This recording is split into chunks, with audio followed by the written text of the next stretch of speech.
A marquee matchup to cap off Week 25 in USL. The defending champs, San Antonio FC. The leaders in USL this season, Pittsburgh Riverhounds, get together at Toyota Field here on Bally Sports.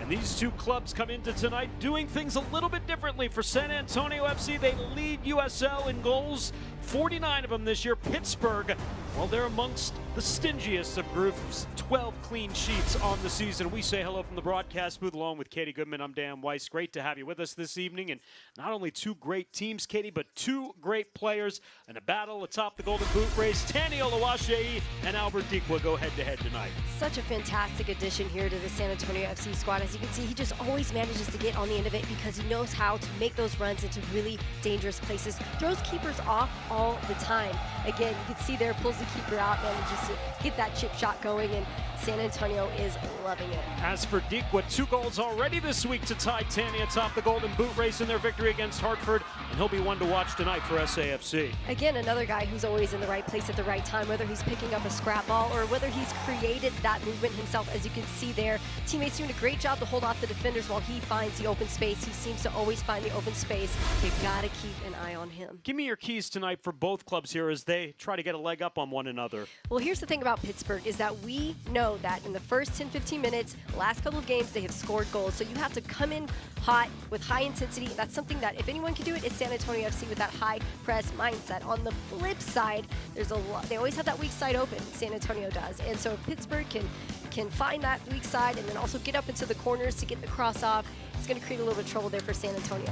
Pittsburgh can clinch a USL playoff spot this weekend, the first in USL to do so. San Antonio looking to capture Sacramento Republic atop the table. Starting 11s and kick when we return here on Bally Sports.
San Antonio FC Soccer on Bally Sports is brought to you by Toyota. Go to buyatoyota.com or visit your local Toyota dealer today. It is the final Saturday in August. It is the push to the playoffs in USL Championship. San Antonio FC, Pittsburgh Riverhounds meeting for the third time, all-time here tonight. A look at the starting 11s for both sides. For Pittsburgh, under the legendary head coach Bob Lilly, Danny Griffin plays in his 102nd match tonight. The 25-year-old has not missed a single match as a professional in his career. One to keep an eye on in the midfield tonight for the Riverhounds. And for San Antonio FC, no Jorge Hernandez tonight as he serves a 1-match suspension after picking up a second yellow card last Saturday night against Monterey Bay. So Connor Maloney will take his spot in the 11 tonight. And Mitchell Tainer tonight hits a milestone, Katie, as he appears in his 200th career USL Championship match. Congratulations to Mitch. Right, a true staple of the San Antonio FC squad. Hasn't missed hardly any games, and you can tell the difference when he's on the pitch or not. It's just like that safety net that San Antonio has that they can always rely on. We mentioned the legendary head coach Bob Lilly. As you look at Alan Marcina, who was a one-time player for Bob Lilly back in 2007 with the Vancouver Whitecaps in USL 1, as it was known back then. And Bob Lilly, in his 22nd year as a head coach and 6th in Pittsburgh, he has made the playoffs every single year with Pittsburgh, every single year as a head coach, Katie. And pupil and mentor, they go head-to-head here tonight.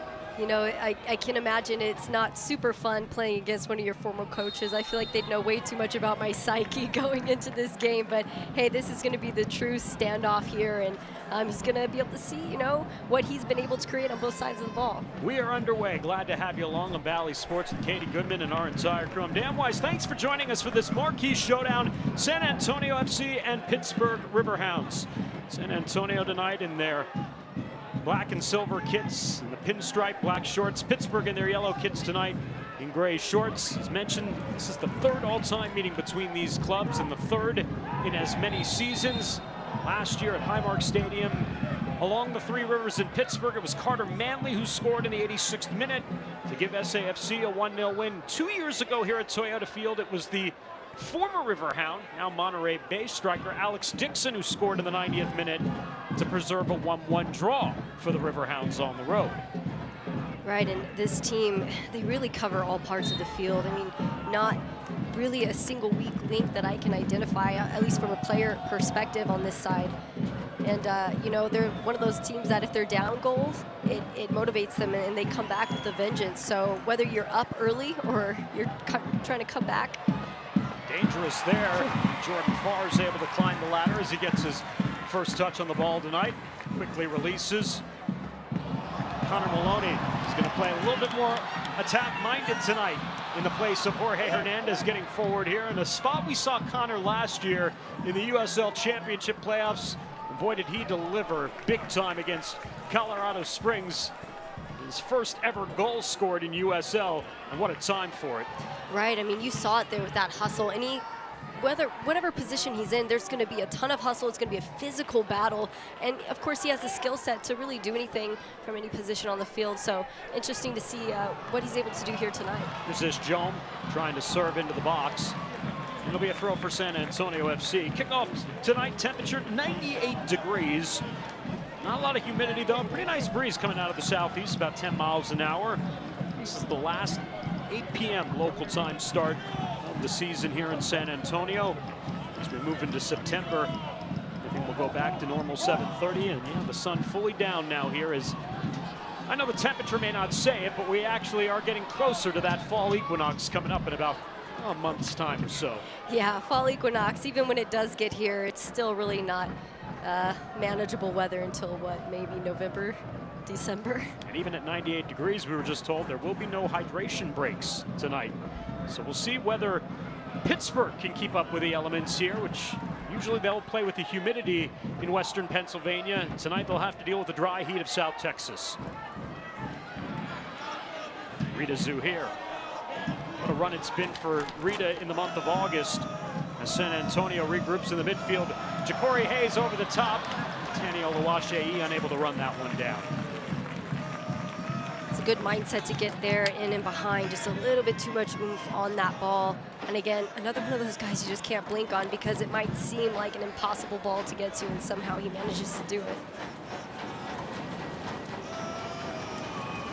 So Alan Marcina, since he took over in San Antonio, has gone 61-20 and 26. No coach in USL has more points than Allen in the 4 years since he's been at the helm, going against no coach who has more wins in USL than Bob Lilly. And here in Pittsburgh, a remarkable record of 92, 35, and 50 as you look at Allen.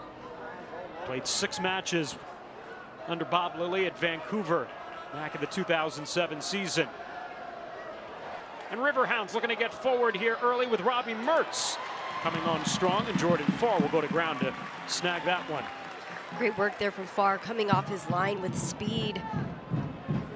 Close call there. Jordan was a little busier last Saturday night against Monterey Bay. San Antonio did outshoot Monterey 16-10 in that match. 7-2 of the shots on target, but a couple of glorious chances for Chase Boone, particularly in the second half, trying to break that stalemate. And the clubs walked out with a point each in the second time this year that San Antonio FC played to a 0-0 draw. As Dikwa will get on the ball here, serves one into the 18-yard box, and San Antonio FC able to recover.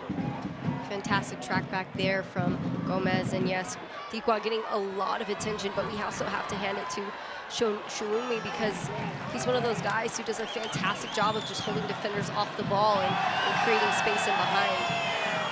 He's had quite a bit of assist there to Dikwa, so I have to give him some credit too.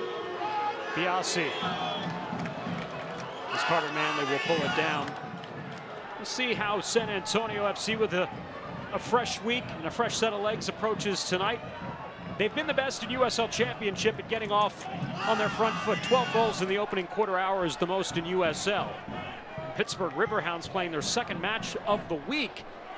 They look to be in cruise control against Hartford on Wednesday night. As this Joan goes to ground, but play on, says center referee Jair Marufo. That ball definitely looked like it was, a fair tackle, all ball. If I were the ref, I'd probably say play on two in that situation. In that game on Wednesday in Hartford, Riverhounds had a 3-0 lead with 15 minutes remaining in the match, and then gave up 3 unanswered goals in an 8-minute stretch, and it was the former Rio Grande Valley Toro, Juan Obregon Jr., scored the game winner against his former club, played in Hartford last season in the 88th minute, to preserve the 4th win in 5 matches for Riverhounds. That moves them to 50 points, the first club in USL Championship to get to the 50-point plateau this season. Right, and for that reason, I think they're a team that if you don't come out hard in the first couple of minutes, you can almost guarantee a goal. But on the flip side, if they're down, something triggers for them. I think there's a lot of teams out there, and they're one of those teams that goals make a huge difference for them. They're able to come back and make things happen, and it didn't take much time. 4 goals in 10 minutes. 10 minutes. What a game to watch. If you watch any game, just go back and look at that 10-minute clip. It was something else. It didn't lack for activity or action, and that's for certain. And this is against a Riverhounds club that, while they did end up continuing this mark, it came in 12-0-2 when leading in the final 10 minutes of the match, and it got quite dicey in a hurry.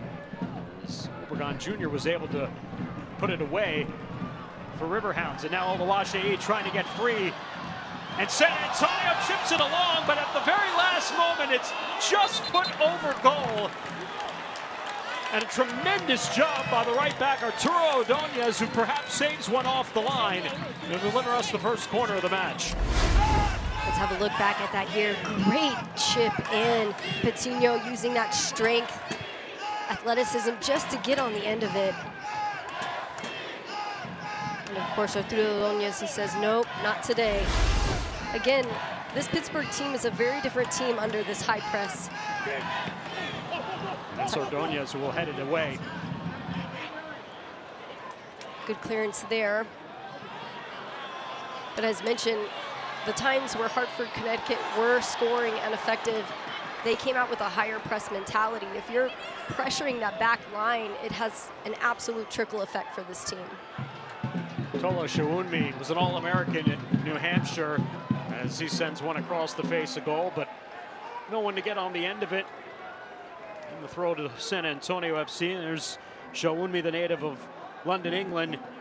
Played collegiately before at Merrimack College in Northeast Massachusetts before moving on to UNH, where he had 14 goals in 41 matches. His first professional season as a 23-year-old. He makes his 23rd appearance, only his 9th start of the season. And again, one of those players who is so effective at bringing defenders in. He's great with his back to goal, and because of that, Takawa is able to capitalize and get those goals. There'll be a foul on Rita Zuhir with a little over-aggressive shove into the back of Junior Etu, and a yellow, an early yellow in the 9th minute on Rita Zuhir. Take a look back here.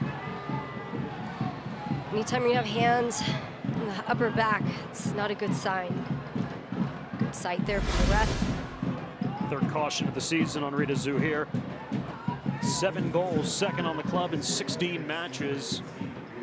And Tanio Lawashei, the Toon loan assignees, have been nothing short of spectacular for San Antonio FC here this season. So for the second set piece here for Pittsburgh Riverhounds, Robbie Mertz send it wide of goal. Robbie Mertz spent time in Atlanta before returning to Pittsburgh, where he actually started his pro career. 26-year-old, appearing in his 80th career match with Riverhounds. 13 goals. A club that, as mentioned, has been to the playoffs in all 5 seasons since Bob Lilly took over. 3 of the last 4 years, though, Katie, their nemesis has been Louisville City. They have just not been able to get past Lou City. But the question is whether this might be the year, because it's been a down year for Lou City. Not to say that they won't figure it out by the end, but Pittsburgh certainly has been the real deal, certainly from the defensive side of the football. And into the box, Patino heading it back to Connor Maloney's direction. But instead, Nate Dos Santos to it first. It's a good idea there. Great ball in, just hard to collect and create something from it. And again, that might come with time as Connor begins to adjust a little more there in the center position in the field. Patino making the run against Osamanu. Patino. The service is awry of Tanny, and he's unable to run it down. Santiago Patino. A chance to catch up with him yesterday. I asked Alan Marcina what he's noticed different about Santiago since his return. He said he's learned, I think, how to manage his body better. And in saying that, we remember Santiago Patino missed 16 games last year due to injury, but he was healthy throughout his entire stretch playing in Brazil. And Alan says he can see it the way that he's been able to manage things, try to prevent the injuries. That's been his Achilles heel, no pun intended, so far through the first couple of years of his pro career. As you begin to age, especially in this sport, you have to do everything within your willpower, everything possible to just maintain your body like a well-oiled machine. His presence on the pitch certainly going to be vital for San Antonio FC's chances at a possible second star above the Shield. Well, he really did come in clutch there in the playoff setting. One of those guys who contributed multiple goals. You know, I don't think San Antonio could have made it to the finals without him. He is just so key in his IQ, his physicality. He really has the whole package. 5 goals last year. Tanny gives it a go, and that's wide of Jamali Waite. Waite, the Jamaican, made his international debut in the Nations Cup back this spring. I had a dynamite performance against Mexico in a 2-2 draw. Waite in his second year with Pittsburgh, an overall record 21, 11, and 10, and 15 clean sheets. 5 appearances for the Jamaican national team. So impressive to have somebody like that of that caliber there in the net. You know, as a back line, it's always nice when you have a keeper that you really feel comfortable with and that you can fully depend on. 8 of those 15 clean sheets coming this year for Waite, who is tied for 3rd in USL Championship clean sheets. Riverhounds as a club, 12 clean sheets. That is most of any team. Go through some of their numbers. They've only conceded 63 shots as a club. That is the fewest in USL. To see them give up 3 goals in a match is a rarity, and especially, although Hartford, we saw here, certainly had a little bit of firepower themselves when they came to Toyota Field, but I'm sure that caught their attention a little bit, and especially the fashion that it occurred in.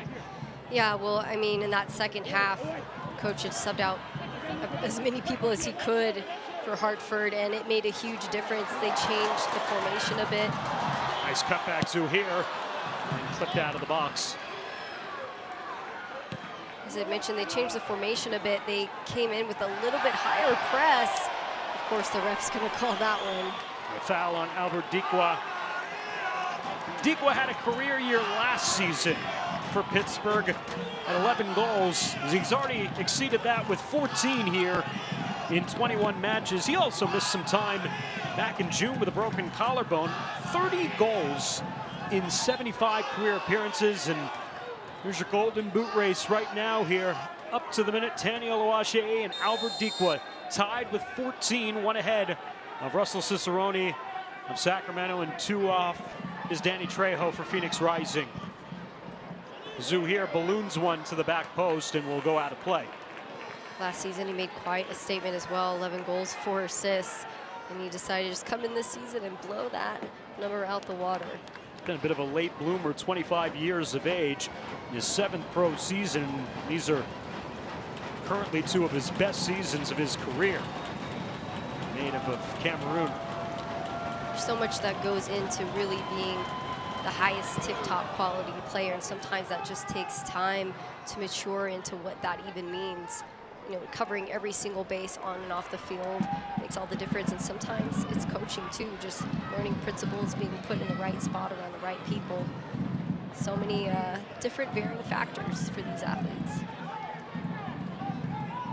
So Pittsburgh Riverhounds gets through the first 15 minutes of this match unscathed, which turned out to be crucial last Saturday night for Monterey Bay here in San Antonio. It was the second club to play SAFC to a 0-0 draw this year, with the other being Sacramento Republic, and see if we get a little bit more of a chess match that settles in between these 2 clubs. As mentioned in the Hartford game, as soon as Hartford began to apply a ton of pressure to Pittsburgh, they began to sit in and defend. They looked like a very different team. You know, they were more on the back heel versus on the front foot, and I think that's the challenge that San Antonio brings them here. While it might spread the field a bit and create a little bit more of an evenly matched game, if there's any kind of pivot or change mid-game, they seem to struggle to adapt to that. It's a good run there for Pittsburgh in the build-up of Robbie Mertz. Dispossessed there by Ish Jom. Play it over the top here, Oluwaseyi. Ordonez got a boot up in, and will be whistled for the foul. Arturo Ordonez, the native of Spain, is a former 2nd-round pick of Houston Dynamo back in 2022 Major League Soccer Super Draft. Tani Oluwaseyi has gone the last 2 matches without a goal, so you figure he's due tonight. Held off the sheet in RGV against the Toros a week ago last Wednesday, and then last Saturday night, nobody finding the back of the net for San Antonio against Monterey Bay.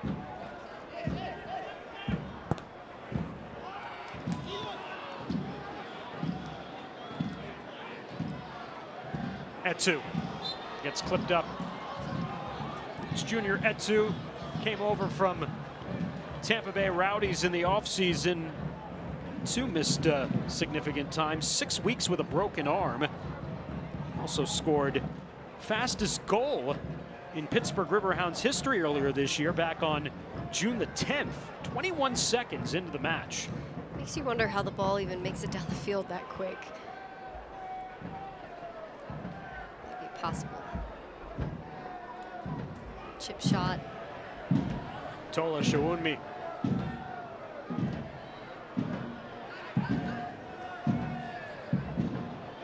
Ish Jom, some time and space. Biasi getting forward, will volley that one along. Etu will settle. Shawunmi on the outside. Looking back in Junior Etu's direction, and San Antonio able to make the clearance. Talked a lot about how Oluwaseyi's not seen a goal in the last couple of games, but there's been quite a bit of changes in the lineup, including the addition of Coutinho, then the way that he works there with Rita Zuhir and what Jorge is able to do. And, you know, for a minute there, he was playing with Sam Adeniran, and they were pretty good up there up top. And, you know, just a lot of changes produces different results. Ish Jom. Opportunity for San Antonio FC here. Is Joan one of those guys also who has just had a ton of fire in the tank, does a great job on that left flank, getting up into the corner, applying pressure, creating havoc there for any team he's up against. He's got that height and stature, the ability. His 11th match since joining the club back in June. Zuhir, back post. Jabali Wade able to punch that one away to the opposite side. And a throw for San Antonio. Aggressive play from the keeper coming out there.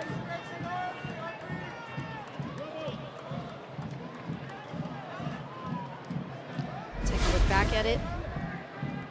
And again, back post, great spot, but man, even better save. Fantastic tip there from him.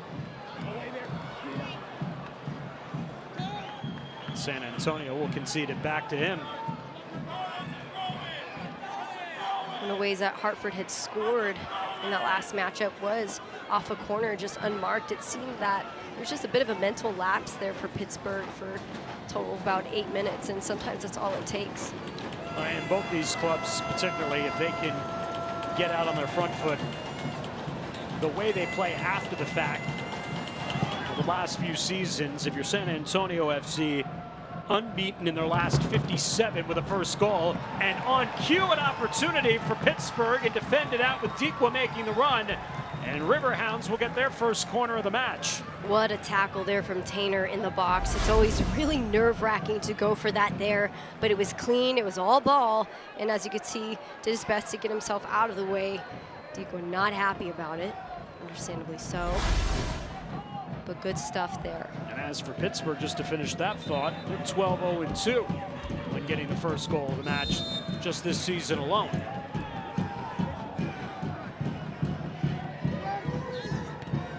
Far able to punch that one out.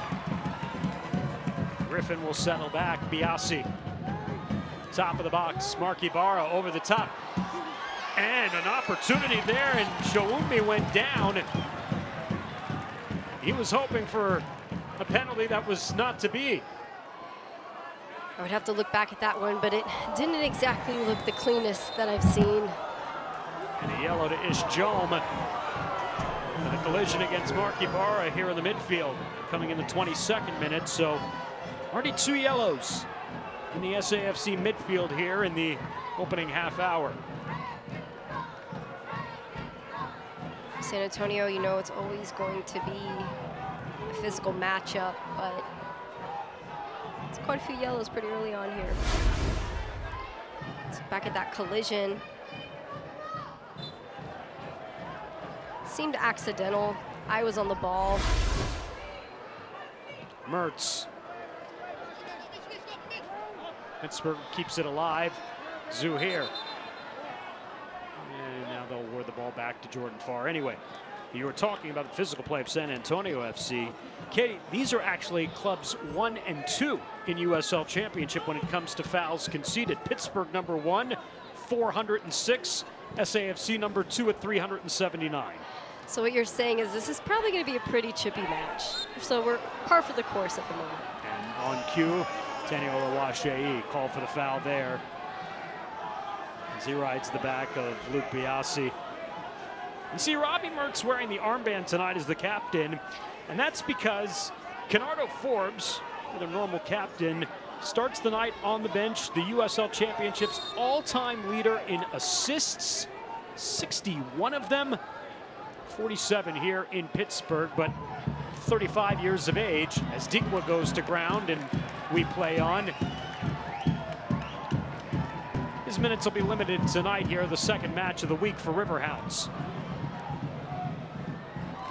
Going back to Robbie Mertz, had a great season, 11 assists in 2022, and he's had 4 seasons with Pittsburgh, so really beginning to be one of those staple pieces there in the lineup. And you know, as you can see, directing play here in this moment, that's exactly what you want, is somebody talking and making things happen, even with a set piece.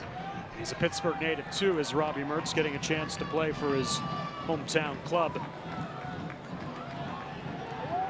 Tainer with the throw into the box. Clearance out, Garcia heavy on the touch, and the Riverhounds will take the throw. For all Pittsburgh's success this year at 14-5-8 coming into tonight's match, they only have 4 wins in their 13 road matches this season, with win number 4 coming on Wednesday night in Hartford. 4 wins, 4 defeats, 5 draws. And that compared to San Antonio FC, who actually has more wins on the road this year than they do at Toyota Field, if you can believe that.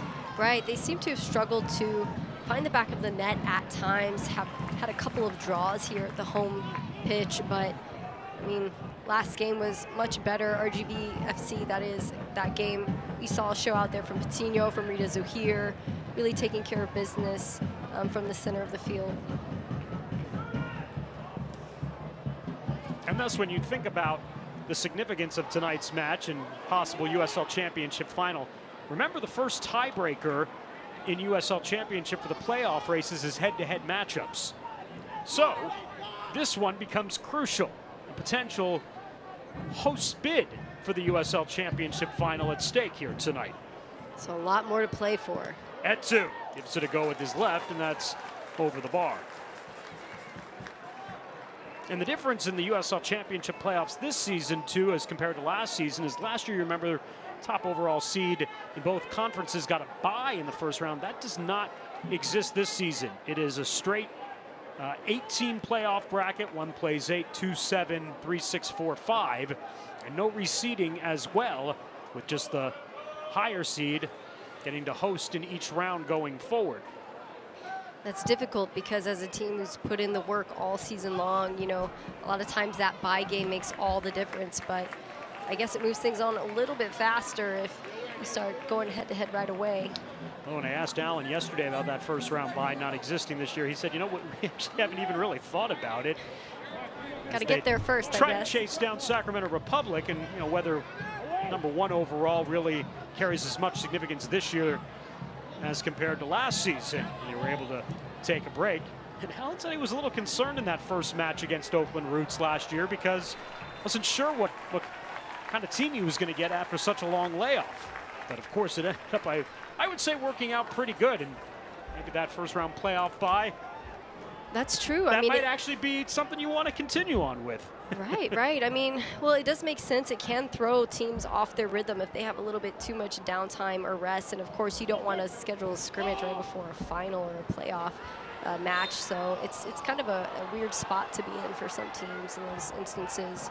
I guess it just depends on the last game played and ensuring that everybody has some equal time to get healthy as they move into playoffs. So that's Dikwa that's down to the collision with Fabian Garcia, and well, I don't think Fabian's going to get a yellow here. He's certainly going to be sitting on one potentially on his next foul because well, the one thing we certainly know in this game, Katie, is that the referees protect the stars, and Dikwa has certainly achieved that status here this year.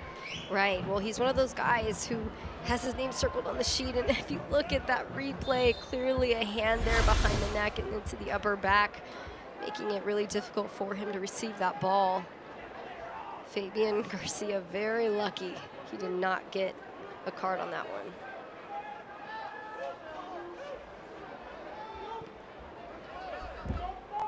Just 3 combined shots in this match so far, and I would say that's a win for Pittsburgh as we approach the half-hour mark. San Antonio FC has been averaging 18 shots per match in the month of August. Well, these are both two teams that are so good on both sides of the ball. I mean, it's the best of the best going head-to-head right now, so it doesn't surprise me one bit. I think the big difference maker is taking advantage of those set pieces and who can put it in the net when they have the opportunity, because the opportunity will in fact arise for both teams. But the question is who puts it away.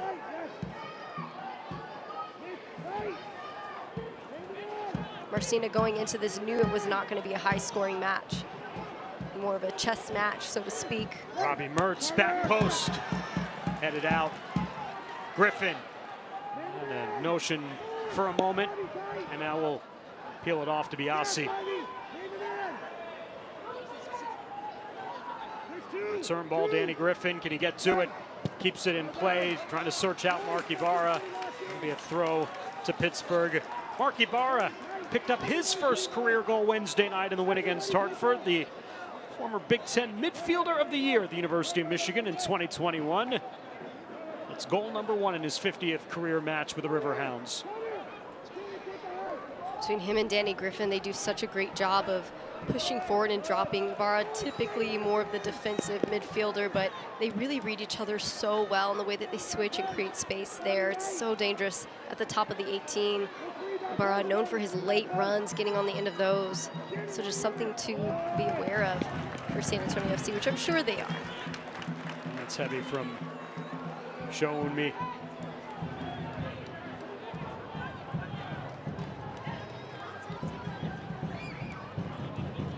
San Antonio FC here will take the throw, and a little more methodical than we've seen from SAFC here in this month. What a wonderful month it's been for San Antonio. 3-0-1 in the month of August.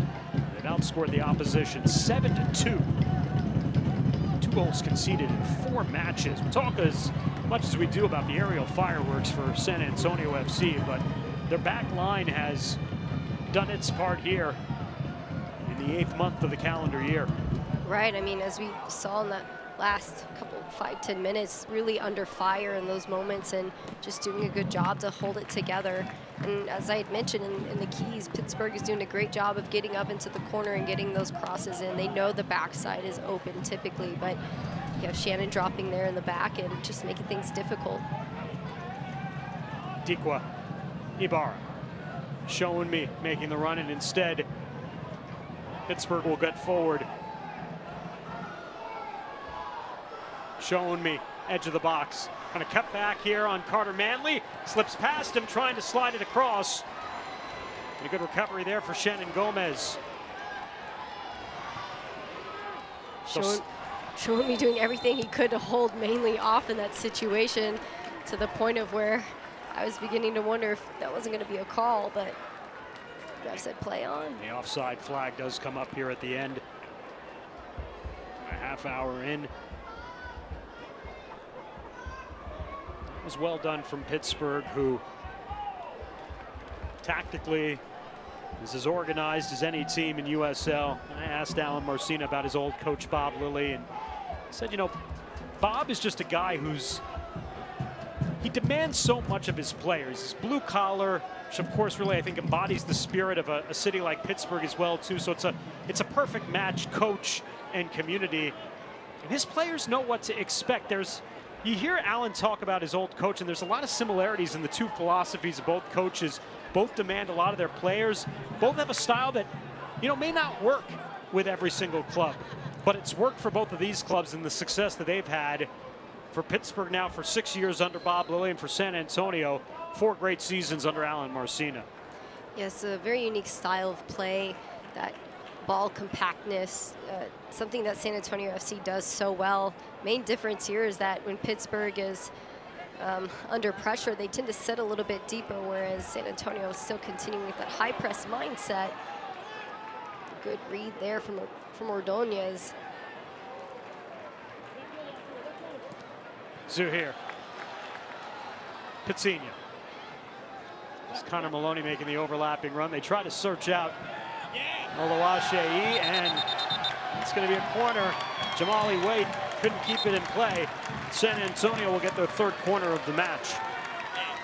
You talked about this last Saturday, Katie. Neither club, San Antonio or Monterey Bay, really took advantage of their corners. Both had 9 in the match, and in both clubs' cases, they were offline, off target, poorly executed. Right, either a mishit or an overhit or an underhit. Both teams couldn't quite seem to get the rhythm they needed. We'll do this one again after it's headed out. Ilalo Sumanu from Ghana, 27-year-old. Holding midfielder, kind of dropping back. This is a 4th defender tonight for Pittsburgh. This is a well-served ball, but Ordonez is able to get up this time and volley it along. He was fired up after climbing through the crowd to head that one away. Yeah, I mean, both teams. San Antonio gets free. Patino is brought down inside the area, and a corner awarded. No foul as Patino went down, and a good challenge from the Riverhounds back line. Look at this replay. They're asking for offsides. Looks like he is a bit of a half step, unless Luke Biazzi is holding him on there. Either way, works out for San Antonio here with this corner. They've got to make something happen on these opportunities, because they're not going to get many with this Pittsburgh side. It was Osamanu with the challenge of the tackle that prevented the chance for Santiago Patino. 3rd straight corner for SAFC. Zuhir. And again headed out. And again it's Ordonez.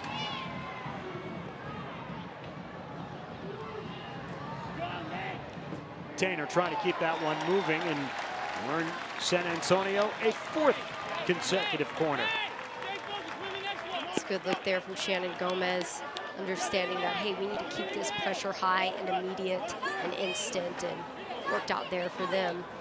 Mitch was able to recover that one. You know, right when I begin to say, oh, it feels like Pittsburgh has momentum, I feel like it's switched, and it feels like San Antonio has momentum. It doesn't seem that either side can hold that momentum for very long. Well, everything seems to be being played on the edges here tonight. Nothing right now in the middle. As both clubs trying to find a lifeline in the box. Again, headed out. Pittsburgh has done well with these clearances. Connor Maloney gives it a go with his left. And the former Pittsburgh Riverhound, Connor Maloney, who played his collegiate ball at Penn State, spent some time as a Riverhound when they were the USL affiliate for Columbus Crew. It was a brief stint for Connor Maloney, just 4 matches in Pittsburgh, but enjoyed his time in the Steel City. I'm sure it's always strange to go up a team that you've played with or against before, but also the lineup changes so much season to season for these teams that probably doesn't feel the same at all. Jordan Farr box to box, and Jamali Waite reads it well. Taniole Washei appreciates the effort, though, of his keeper, and this is well done here. Dikwa into the box. Dikwa, and it's blocked on a tremendous recovery by Carter Manley.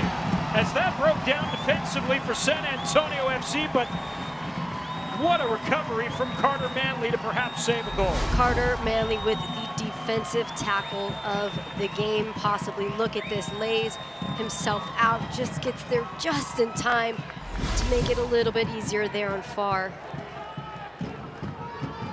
Starting to get into minutes closer to half, and I'm sure San Antonio could also use a hydration break as well, but it's one of the first games they just have to start getting used to it. Still in better position than Pittsburgh in that front, but now you're starting to see a couple of little turnovers here and there on both sides. I mean, that's what happens with such a fast-paced, direct style of play that both teams bring. Most of it is who can stay and keep it together physically.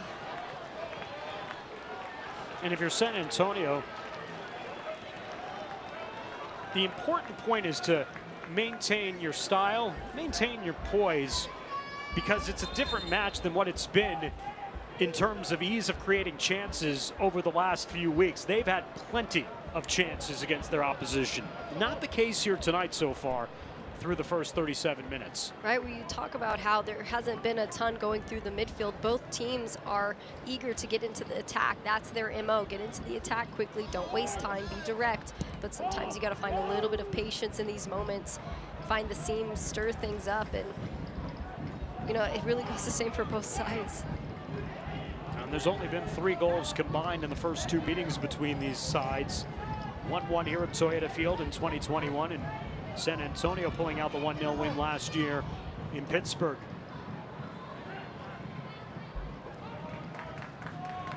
Showing me. It's got the switch going. The trick here with San Antonio FC is if you can get the switch quickly before they are able to move as a unit. They do that so well. They really close down. That's why they're not so concerned with that weak side. They suffocate the opponent, and half the time it just, the switch doesn't get there quickly enough.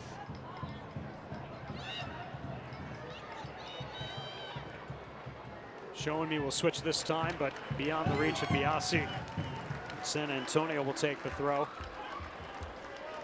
There's been 1 shot on target in this match, and it's belonged to SAFC.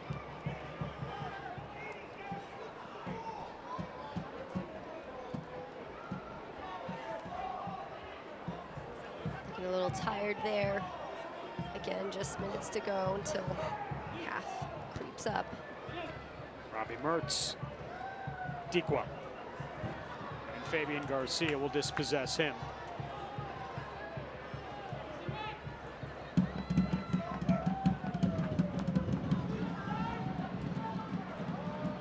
Luache volleying in the direction of Connor Maloney. The battle there with Ibarra.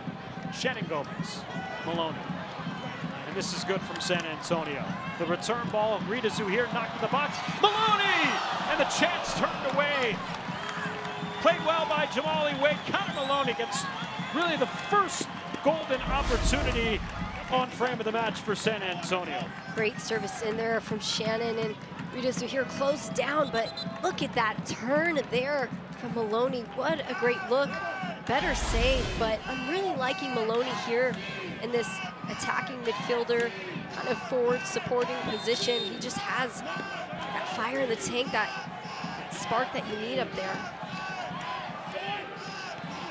Another corner headed out. Mordonez, the collision between Ja'Cory Hayes and Robbie Mertz. And Dikwa will turn it upfield. And numbers for Pittsburgh. Etsu. Plenty of running room. Not the best ball, though.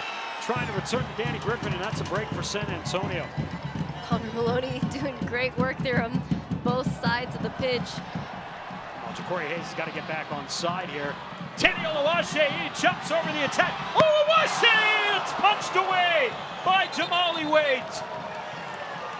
Tani with a huge opportunity there, really putting Jamali Wade under pressure. Let's look at that. He finds his way into the space. Big touch, wide, gets a head up.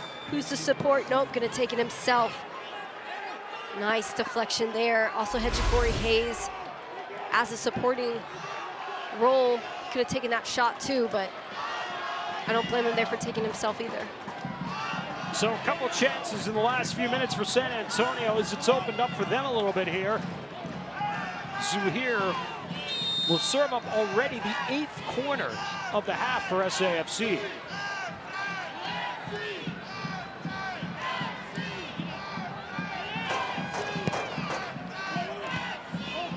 Every corner is met by the head of a Riverhound, or at least specifically on the last 6. I think both teams know that this is going to be a really tight matchup. It's not one of those situations where you can give anyone a ton of room. It has to be touch tight. You have to give everything in those moments. And 8 SAFC corners to Pittsburgh's 1. Another one there to the sheet. They're doing a pretty good job of keeping things at bay there in the box. You see Osamanu grimacing on the pitch.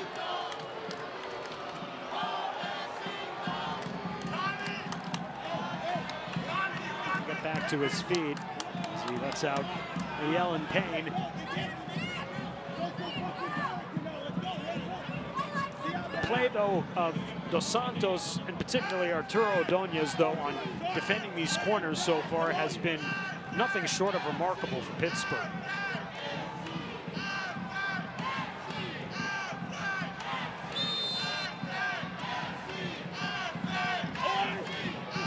This one gets past everyone, and then a miss from Ja'Cory Hayes, and Dikwa will head off with Ibarra running alongside. San Antonio looking to get numbers back, and it's a good recovery by SAFC after the counter from Pittsburgh. Huge recovery, sending that ball out wide, gave him just enough time to get back and defend, but Pittsburgh would be wise to continue to do their best to keep going direct in those moments. Danny Griffin, just one touch too many there. We've seen it from Danny Griffin before, getting out of those really tight spots there in the corners. Does so well with the ball at his feet, as you can see. Had a Meg there, just couldn't get to the ball before it got past the end line.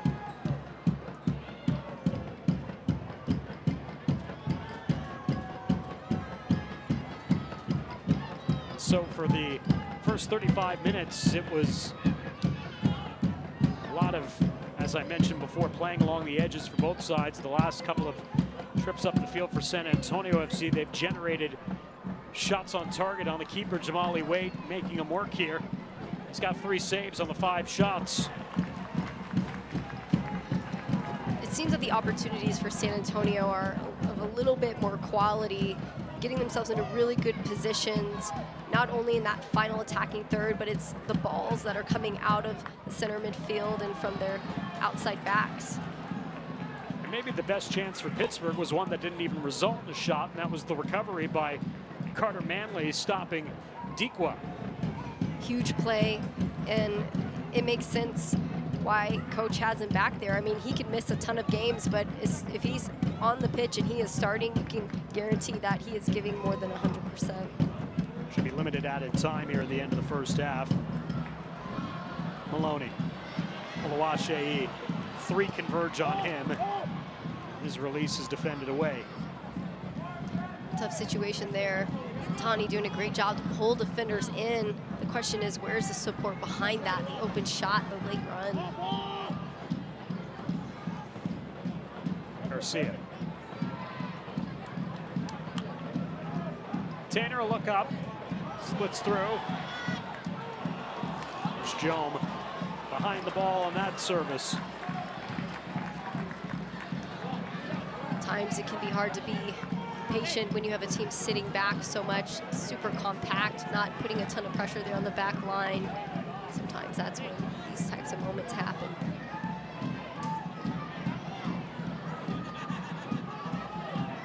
I'm guessing no added time here because we did not see the board raised. And so this one's going to come to an end relatively quickly here. And right on cue. Call it every time, Dave. Every time. You know, a very tidy and efficient first half for both sides. 0-0. 7 shots, 3 on target for San Antonio FC. A couple of great saves from Jamali Wade.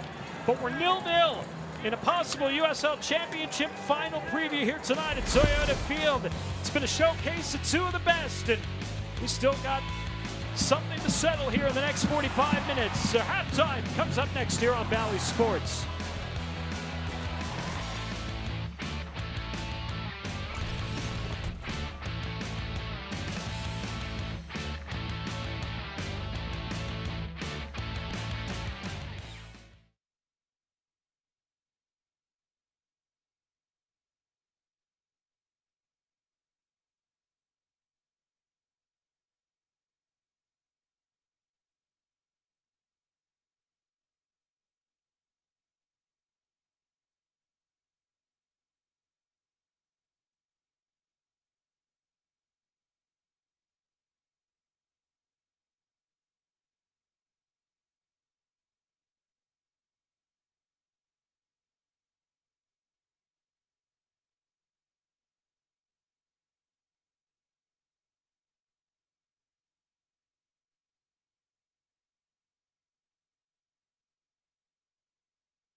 Kid to watch, he's actually only 15 years old.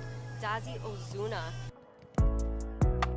My name is Dalzia Ozuna. I started with the San Antonio FC Academy when I was 10 years old on September of 2018. So far it's been very good. They develop us very well, and I have a bunch of friends there that have stuck around since it started. I think that's Abu coming off, is it? Ozuna will replace him. It was 90 plus 3. I played 1 minute, but it was still worth it. Honestly, I was just thinking to myself, like, I can't mess up. I have to do my best. I have to sprint everything, but I was mostly excited to go in because I didn't know if I was going to go in yet. Still in extra time. Pushing forward through the defense. Had a look at it. In March, I went to my first United States Youth National Camp for the U15s in California, and it was amazing. We got to have a lot of professional level training, and we played against two of the top teams in Los Angeles. It was LAFC and LA Galaxy. And then I went to Spain with them in April through May, and that was another level of competition I've never seen. It really put me in my spot, humbled me, but it was an amazing experience. It helped me see that I'm trying to stay in this pro level and hopefully get higher, maybe even go outside the United States too.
It's been a fun one so far at Toyota Field. 0-0 to half. San Antonio FC, Pittsburgh Riverhounds SC here tonight on Valley Sports.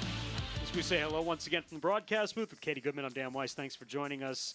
You know, Katie, when you get a matchup of two of the top teams in USL, and you kind of have an idea in your mind of how you think the match is going to unfold, and then you pretty much have to like rip up your sheets by halftime. It's gone in a complete opposite direction. This one, though, has kind of lived up to, I think, how we thought it was going to unfold here tonight, at least in the first half. Right. We knew it was going to be pretty evenly matched. I think for me, I'm seeing that San Antonio has created a few more quality opportunities there. As you've seen, we've had some more shots on goal, more corners, things like that. But every effort has been met with a Pittsburgh defender or keeper. I mean, great work there from them defensively. They can handle things on both sides of the ball. We knew this would be a low-scoring game. So the question is, how do they take advantage of those opportunities moving forward? Let's take a look at the highlights here from the first 45 minutes of play. No goals to show, but some tremendous defensive efforts on both ends. Right, huge shout out there goes to Carter Manley. As you can see, he's in the mix on almost every advance that Pittsburgh has made, and a quality tackle there from Tainer, and another quality tackle from Carter Manley. As you can see, probably the tackle of the game, making things a little bit easier there on Jordan Farr. And into the attack, an awesome opportunity here from Maloney, and if it had not been for Jamali Waite, that ball would have gone in. Antonio Lawashe with a tremendous strike there just before halftime. Jamali Waite makes the punch out, and that's been it. So the chances were far and few between, but they, as you pointed out, they were for San Antonio, and they were at the end of the first half, so hopefully something they can continue as we take a look at the numbers from the first half of play. And again, you'll see not a lot of chances. Only twice this year, Katie, San Antonio has been held under 10 shots a match. They got 5 here through the first half. Right, really the only indicator on this stats sheet right here are the corner kicks, showing the effort that San Antonio FC, the pressure that they're putting Pittsburgh under. They have always struggled anytime there's a high press team going up against them. I think that's evidenced here in the corner kicks. Do you get the sense that for San Antonio, again, the way this match is unfolded, that it's going to be a set piece where they're going to find their bread and butter if they're going to find a goal here? It is, but they're going to have to capitalize on the opportunity. I mean, we've seen it before in previous matches where they've had the set piece, they've had the open goal, they've just barely missed the shot. They cannot do it here with this game because this team, this is a different team, Pittsburgh. And as for Pittsburgh, I get the sense that they want to continue to do exactly what they've done here so far. Right, and we've seen in previous matches with them, they do really well under pressure, so you cannot blink twice on this team. They're going to come out probably looking like a slightly different team here in the second half. It's going to be quite a bit of work for San Antonio. The chess match between Alan Marcina and Bob Lilly continues along. We're 0-0 at the half. More to come here on Valley Sports.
Nil-nil at the half, San Antonio FC, Pittsburgh Riverhounds SC.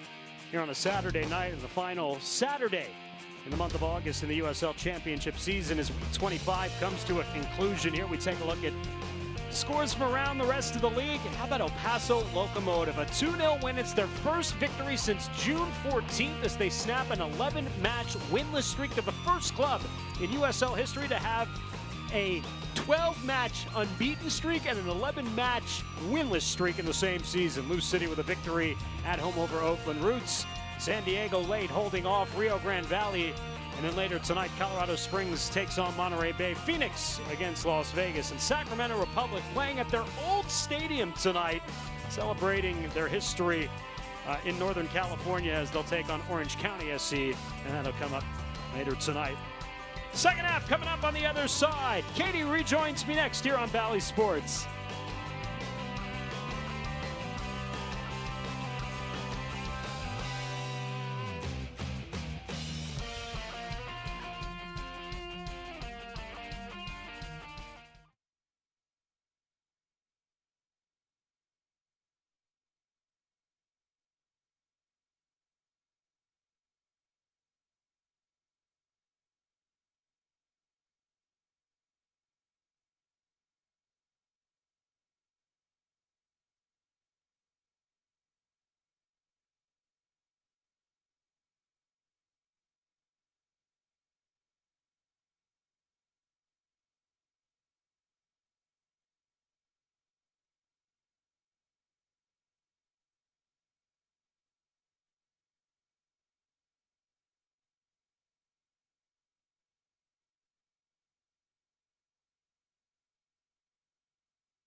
San Antonio FC Soccer on Valley Sports is brought to you by Toyota. Go to buyatoyota.com or visit your local Toyota dealer today.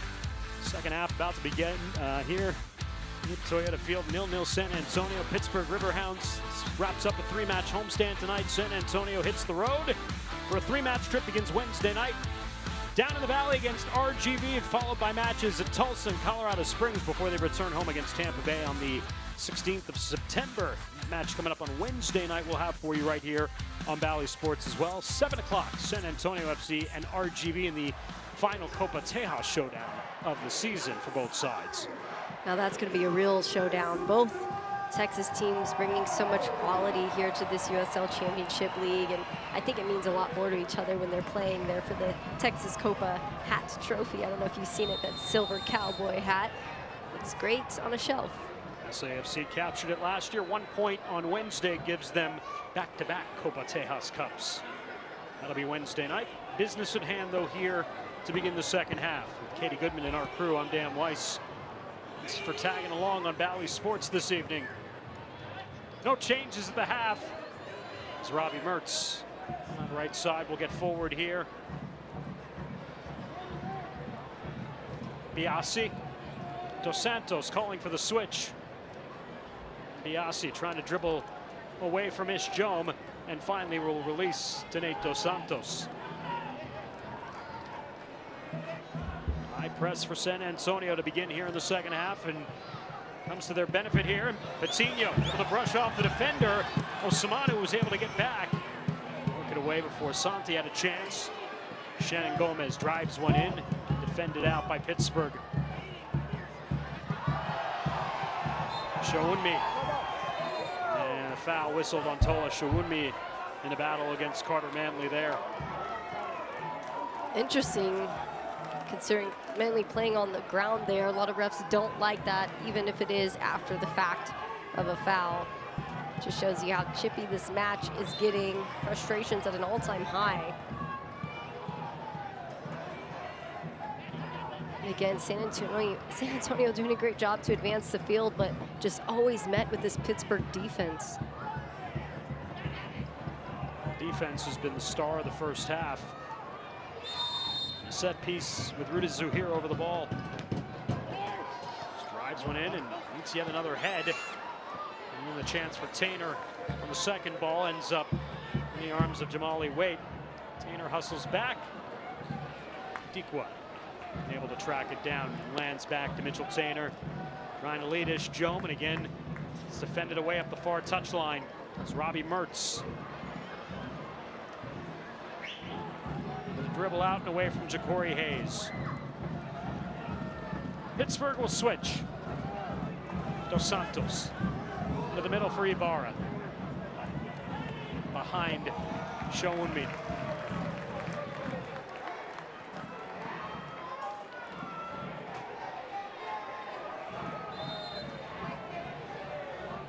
See how each coach manages their benches in the second half. For Pittsburgh, obviously, the leg's not as fresh, having played on Wednesday night. They traveled directly following their match in Hartford all the way down here to San Antonio. We were out on the pitch yesterday at 7 a.m. for practice. Not necessarily trying to play to the conditions of what they would be at 8 o'clock at night, per se. Right, well, I mean, I guess at this point, if you've put in all the miles in 1 week, then probably a light run through is the way to go. Try to stay hydrated, try to just get a little bit of active recovering and touches in, go over the game plan. But San Antonio FC was forced to work through those same pressures last week, and Coach Marcina said, hey, that's just part of it. No excuses here. Doesn't matter if we looked fatigued. That is not an excuse, not something that can be an excuse, and especially when you get into a playoff setting. A lot of games sandwiched close together, intensities at an all-time high. This is where you work through those feelings. Yeah, it was rare to see an opposing coach, Frankie Alp, and that not make a substitute the entire 90-plus minutes for Monterey Bay last week. Especially when you consider this just pulverizing South Texas heat. Right. And, you know, I think part of that might have been, hey, if we're keeping San Antonio at bay, things are working effectively. Don't exactly want to change up too much. But good work there from Monterey Bay. Good turn. Jome, take it out wide to the edge of the box. Two converge on Jome as he concedes. The giveaway though, Ja'Cory Hayes trying to settle but unsuccessful, and a foul on Ja'Cory. He collides with Mark Ibarra. It's the 16th start of the season for Ja'Cory Hayes.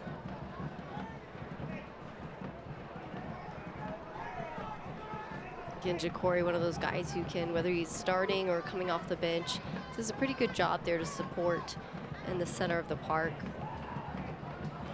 Really, the center midfielders in the San Antonio team are so integral because forwards just depend so much on those quality services in, whether it be outside backs or wingers or midfielders. It's got to be good stuff, and you know, as they try to move forward and make another advance there into the attacking third, I think for San Antonio it's going to come down to just one touch, quick passes, try to disorganize that very organized Pittsburgh back line.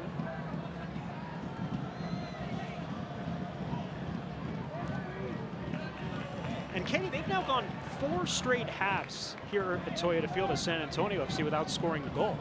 It's scored since the half-hour mark against RGV a couple of Wednesdays ago. This was a club that came in 49 goals atop the USL, had averaged a goal every half, 1 goal every 45 minutes.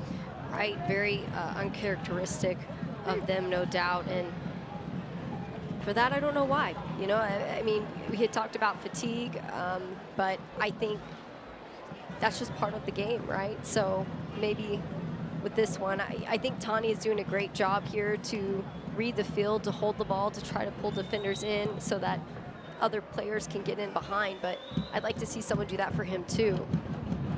Zuhair, and a foul on Rita. Again, sitting on a yellow that he got in the 9th minute.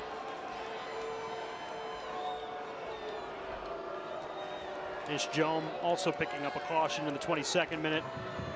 Dos Santos was given a caution in the 41st minute for Pittsburgh. He's the only one sitting on a yellow for the Riverhounds so far tonight. Understandable yellow there with a late tackle, doing his best to get there, but sometimes in the moment it's better to not apply that pressure.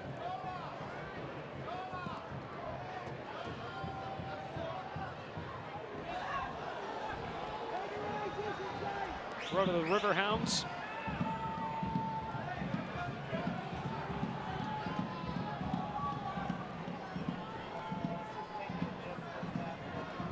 Showing me. Looks like he took a stinger perhaps off the thigh. We'll get back up.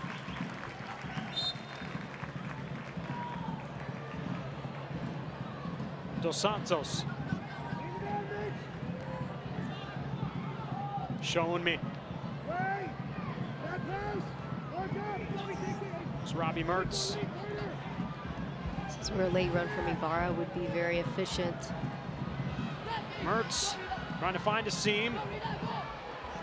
Biasi to the back post. Nobody in the vicinity in a yellow kit. Yards of field for Shannon Gomez as he releases it forward. Foul against the Riverhounds in the middle of the park.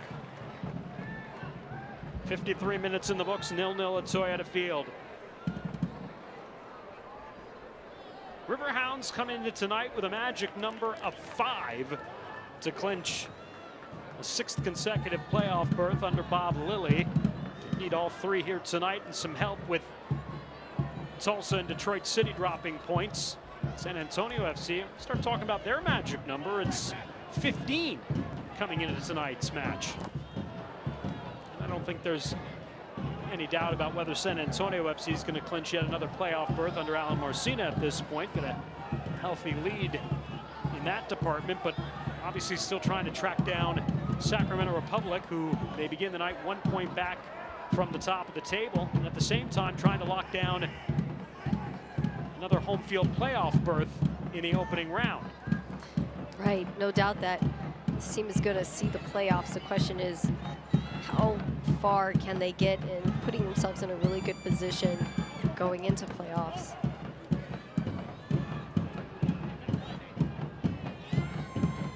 Tatum headed out. Ordonez has been a busy defender tonight, and the foul whistle on Fabian Garcia.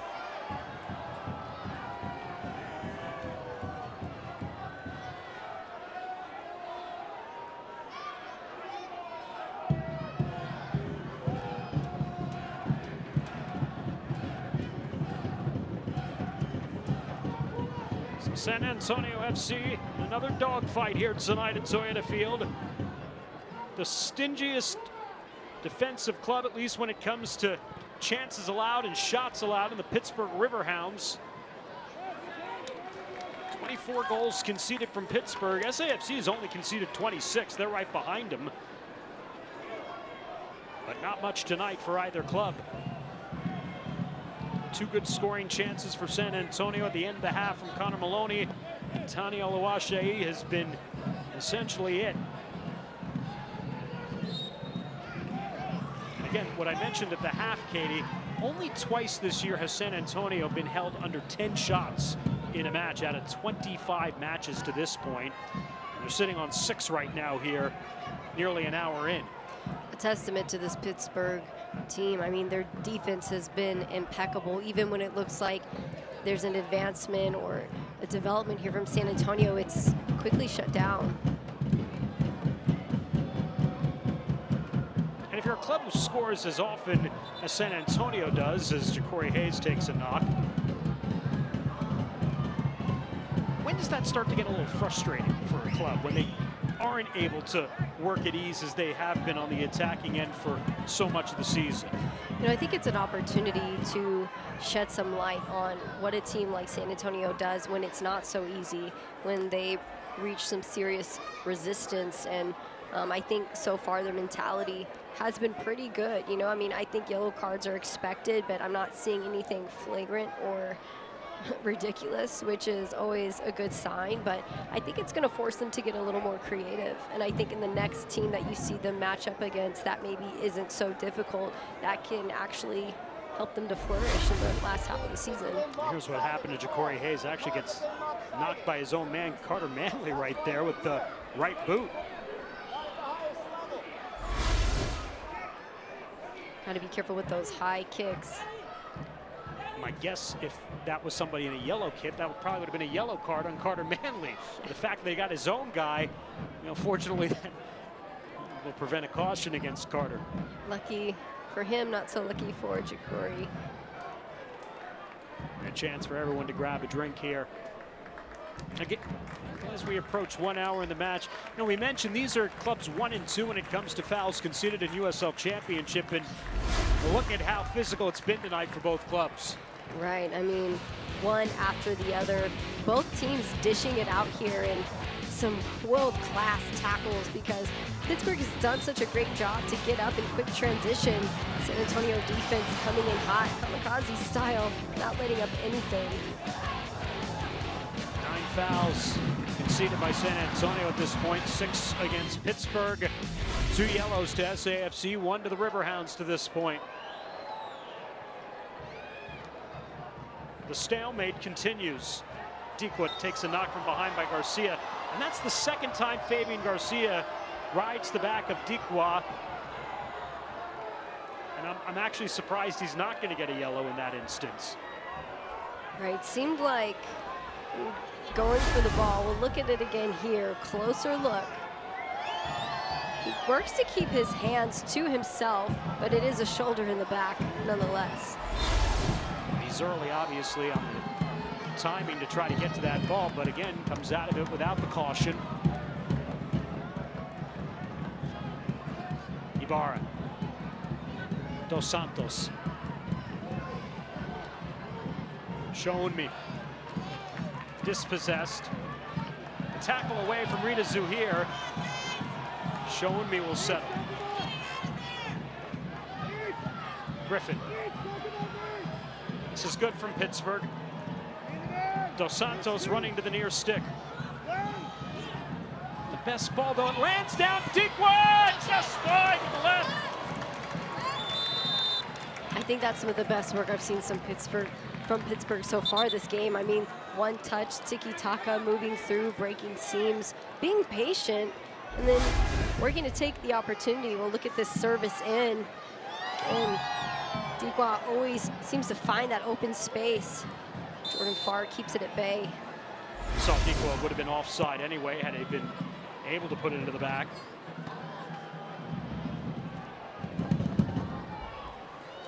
Connor Maloney trying to volley to himself. It just wrestles down Dos Santos. Wrestled down into out of bounds. Both players giving it back to each other too. Maloney taking a seat. Looks like might be a cramp. It's about the time of the evening when that tends to be the case. And again, Connor Maloney has, for all the minutes he's logged over the course of his career in this season, as of late, has not logged that many minutes. Did not play last Saturday against Monterey Bay. Had been alternating the previous few weeks between starting and coming off the bench, and so these minutes might actually starting to be catching up to Connor, who would be, you know, if you go back to last year, a shoo-in to play all 90 minutes and probably say I can go another 90 at that point. Right, and it's not often you see him here taking a knee, looking for a sub, but at this point you learn to know your body, and it's better if you're not feeling so great.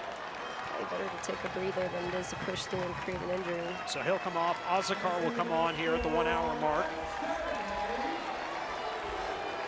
9th appearance for Ozakar. Also came on in the second half last Saturday night against Monterey Bay.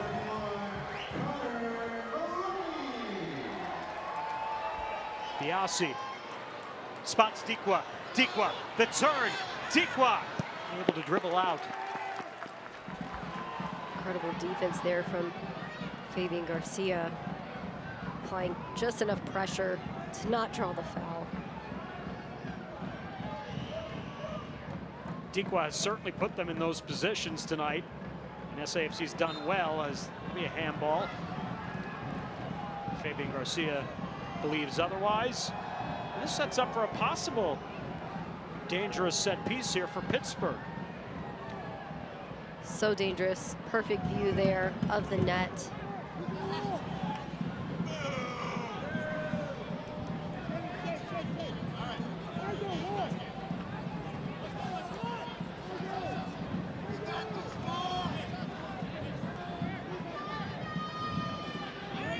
Barra sizing it up with Griffin to his left.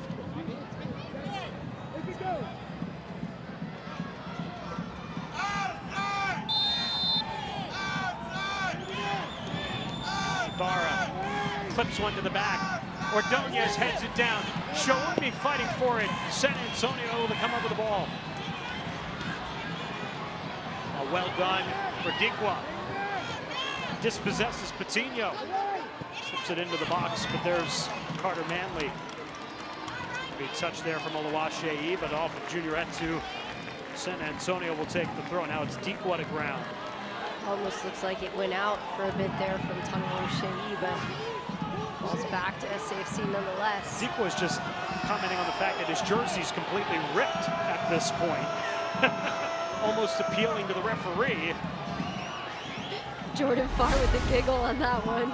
Probably the best part about that shot, but you look back at it here. Patino in the mix. Taking that physicality to an all-time high. Guess he's gonna have to get a new jersey after this. Griffin.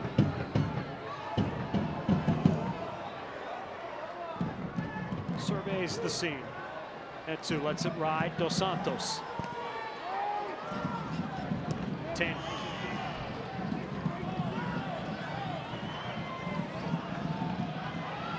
Oluwaseyi. Good battle there. Osamanu. And a foul on Osamanu. Pittsburgh giving it back a little bit. Not a bad idea to come in with a foul there. You can see San Antonio was creating a buildup. Sometimes that's what you have to do to stop play. 8th foul conceded by the Riverhounds, 11 on San Antonio tonight. Pittsburgh has really made things difficult on Tanya O'Shea. I mean, he hasn't had a ton of opportunities at all. He's tried creating more than he has had to take advantage of. Zoo here, headed. Azakar first touch. So here with the left this time. Search out Tainer, and it's Biasi who win the aerial duel. I guess, Katie, when we look at the end of the night, the aerial duel battle is going to be heavily won by the Riverhounds. This is a good turn for Robbie Mertz. Ibarra, San Antonio able to get the numbers back. They've done a great job many times getting first and second ball. San Antonio has just done a great job of recovering too. 61-39 is the aerial duel battle won by Pittsburgh to this point in the match. And that's something that just really can't happen. The run from Etsu will go into the books as the first shot on target of the evening for the Riverhounds. Going back to those aerial battles, I mean, when you talk about doing individual jobs, taking care of business out there on the pitch, that's something collectively that they just have to work on. It makes you wonder how different the game would be had San Antonio won those aerial battles. San Antonio won in 55-45 last Saturday against Monterey Bay. Again, 61-39 in favor of the visitors here tonight. First time Jamali Waite has gotten a chance to see the ball here in the second half. It's understandable to want to get the ball up in that situation, but with so many yellow jerseys in the mix, how quickly they drop, the trouble that they give your forwards. It's almost like you want to see more from the midfield here from San Antonio. Off the back heel of Dikwa. Showing me Robbie Mertz. Now, they get their signals crossed. Dikwa, showing me, and Mertz in that instance. But it does feel like Pittsburgh is starting to wake up a little more offensively. I mean, I'm seeing a little bit more creative movement, a little bit more confidence.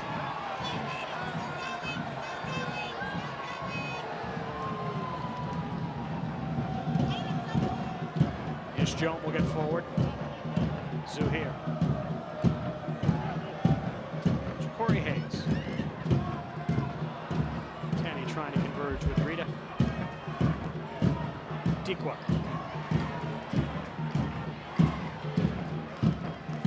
The idea was there to ping it around and try to find a seam from SCFC, just unsuccessful. They're getting bullied in the center of the park a bit. Ibarra. Biasi. Bat ball to Griffin. Let's see if San Antonio can take advantage. Azakar as he spots Olawashei. That's a late challenge there. And a foul on Ordonez. He thought he won the ball on the tackle, but he got Tanny at the end.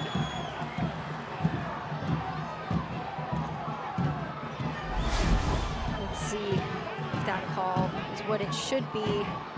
And Right really there. it's a tangle up there from feet and cleats, and understandable. No way that you can't call that one.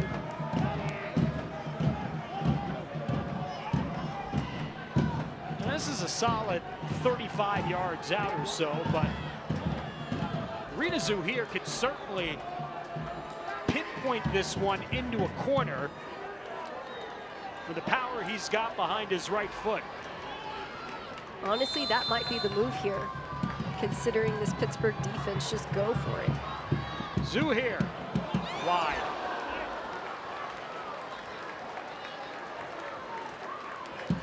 Not a ton of room for margin of error in this game, but just did the best he could with the view he had. And even if he hadn't gone shy of the goal, Jamali Waite had read that one correctly, so.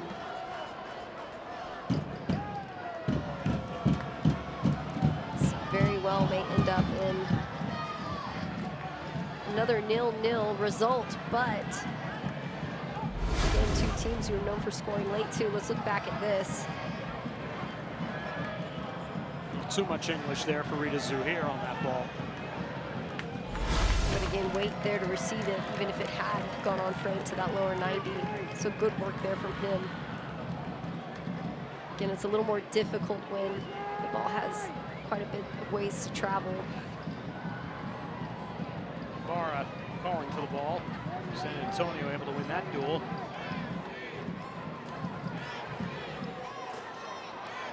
Tikwa. Well played by Fabian Garcia.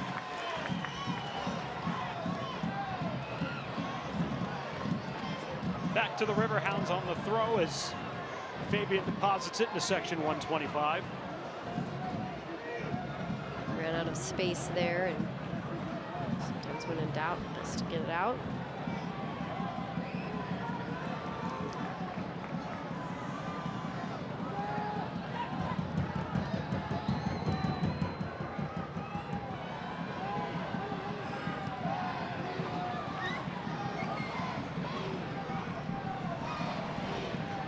Coutinho. Fight for the ball there with Azakar. Ousmane trapped in the corner. It's off Shannon Gomez. As much, Katie, as at times enjoy the fireworks of 5-goal matches for San Antonio, I often do appreciate a good chess match defensively as well, too. Same. I mean, you're seeing quality buildups and quality defense. And if you are a student of the game, if you are someone who loves to watch soccer, these kind of matches are just as entertaining. Kind of feel like everyone is on the edge of their seat because a goal can happen at any time. Well, it becomes a match where every possession seems to just carry so much importance. Right. Mertz, or rather Ibarra. And now Robbie Mertz. Back into the middle of the park.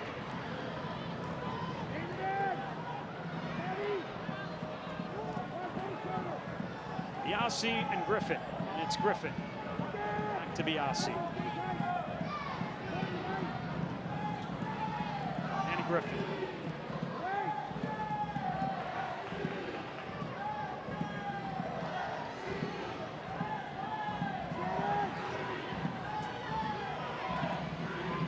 The crowd attempting to keep San Antonio in it. Again, advantage of being home. Well done from Pittsburgh here. It'll belong back to Jordan Farr. Showunmi just ran out of real estate. Pretty lucky there on that one. That's how that ball ended up, because he is known for running to that front post and doing a great job of holding the ball and pulling defenders in. Having other guys run in. Shannon going quickly. Pittsburgh getting numbers back. Now Showunmi. It's from behind there by Ja'Cory Hayes. And the Riverhounds are about to go to their bench. 3 players getting up. Oluwaseyi dispossessed.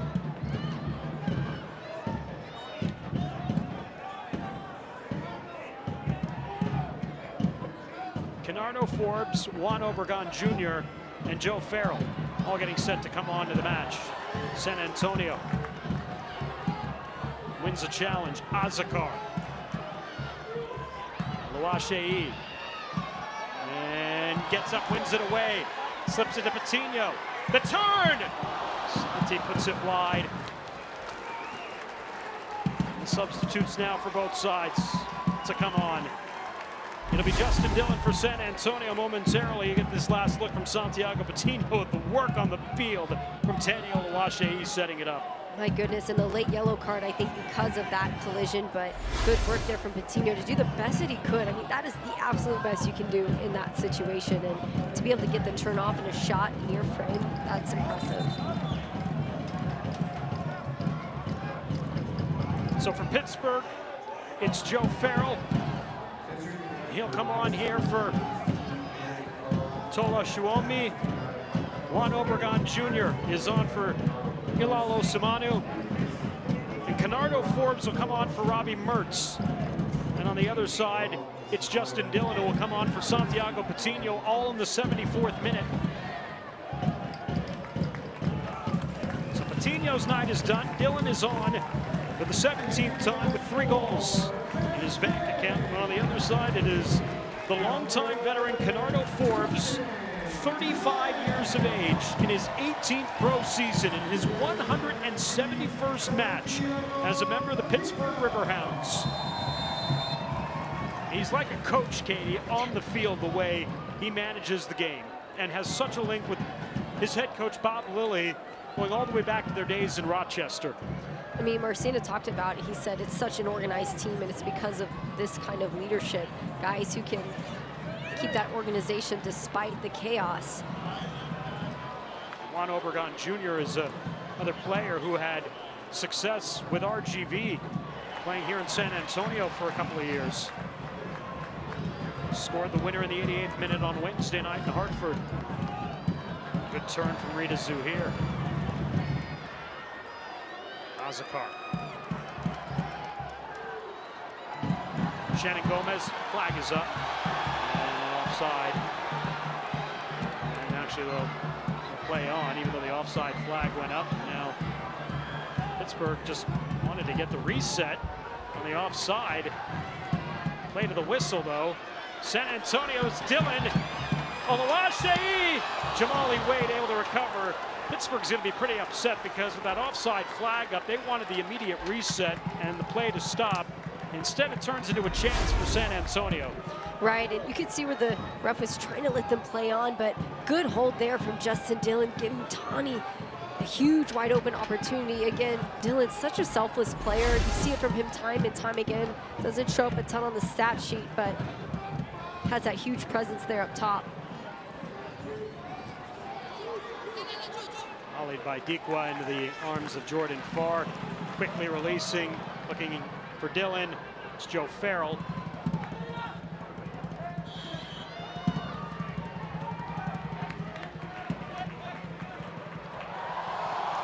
Some fancy footwork there from Rita Zuhir. Farrell wins that duel. Farrell spent 5 years with Phoenix Rising. Dillon is slow to get back to his feet. He's played in 15,000 minutes in his USL career. And served into the box.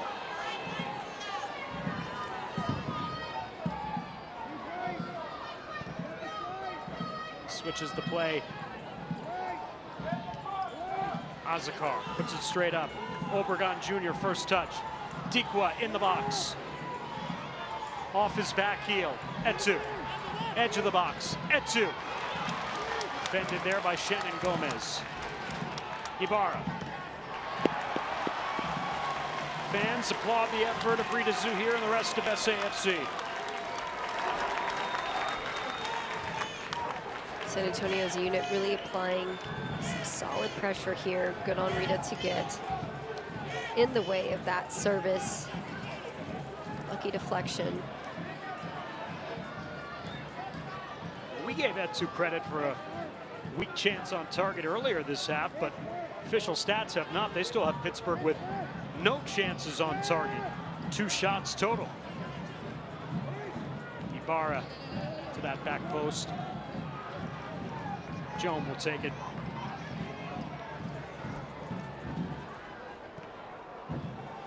Just a giveaway in that instance, and that sets up Pittsburgh once again. Kenardo Forbes looking for Obregon. Comes back, and Jordan Farr will take it. And again, just plays box to box himself. Jamali Wade will come. Some great sight there from Jordan Farr, trying to get that quick switch going. Just a little too much power behind it.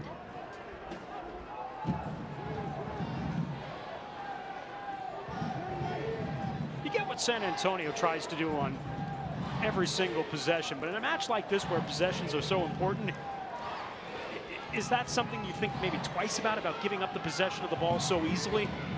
It is. I mean, I feel like they're a team that is probably one of the best physically. They can out-muscle people. They've got great fitness. They're used to playing in these crazy extreme temperatures, but in a time like this, it makes you wonder, why aren't we switching things up just a bit? At 2. Griffin. Just a little bit of a window inside the area. Obregon trying to turn. Biasi. Good challenge there from Mitchell Tainer, and a throw here for Pittsburgh. Biasi needs an extra moment.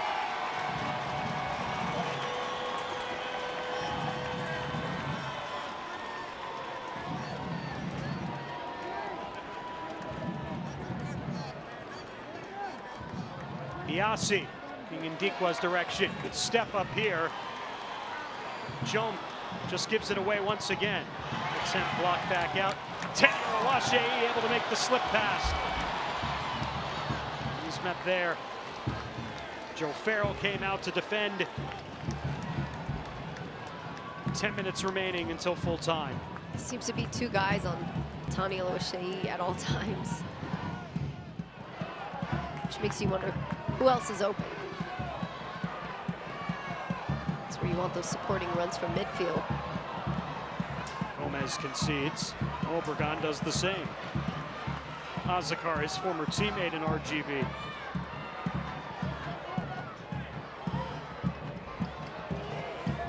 Jamali Waite reads that one from Ja'Cory Hayes, again trying to find Tani Oluwaseyi. Services in, starting to become a little sketchy here for San Antonio. Have to collectively calm those nerves a bit. You know, only minutes to spare, but it's really that final ball that's killing them.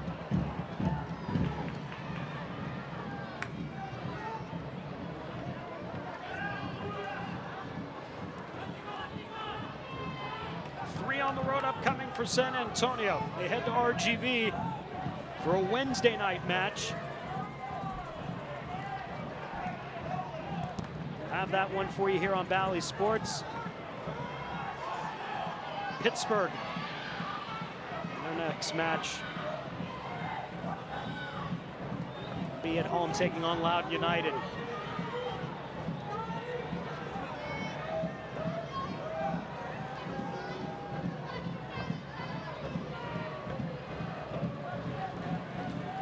Zibara is brought down by Rita Zuhair. Tonight, Pittsburgh has just 6 matches remaining in the regular season. This is match number 28 of the regular season for them. So giving up some games in hand. The clubs chasing them.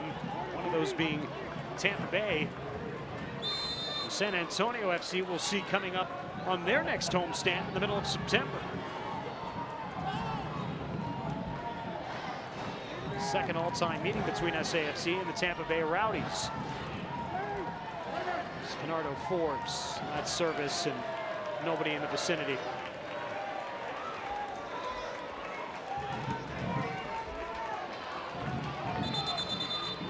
SAFC back to the bench for the 3rd and final time. Ja'Cory Hayes, his night is done. PC will come on for these final 8+ minutes. Ja'Cory Hayes really put in some good work here tonight, especially on the defensive side, just really adding that pressure where they needed him the most. PC, a big opportunity here to bring his veteran leadership to the field. Anytime he steps on the pitch, it just brings something a little bit different.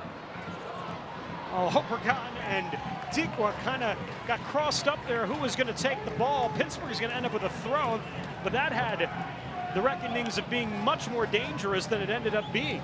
Oh, that's going to hurt when they look at game tape tomorrow, because that was probably one of the better opportunities they've had all night. So unlucky there for them. We'll look back at it, feeding the ball through. And it's that old Spider-Man meme, right? You. that's exactly what that was.